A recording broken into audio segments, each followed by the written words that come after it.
Hello you all, मी आकांक्षा. स्वागत आहे तुमचं माझ्या मिनी ब्लॉगमध्ये. तर आज सकाळी उठल्यापासून माझं काय चाललं होतं मलाच नाही समजत होतं, कारण विनू खूप गडबड करत होता. त्याला जायचं होतं कामाला. तर सकाळी 7:30 वाजता मी सगळं आवरले आणि आज डोसा बनवलेलो. डोसा झालं. आज विनू काय केलं हे पुढे बघा तुम्ही. लय मार खाता खाता वाचलंय माझं.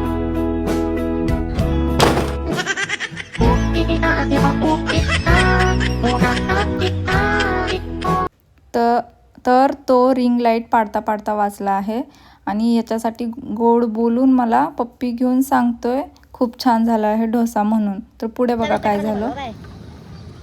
काय काम आहे तुझं इथं? डब्बा. कसला डब्बा? कामगारचा डब्बा लागते द्या. थँक्यू. कसे पळाला? जाऊ का? तर महाशय डब्बा विसरून गेले होते आणि मी डब्बा दिला आणि रिटर्न घरी आले. भेटू नेक्स्ट व्हिडिओमध्ये. बाय.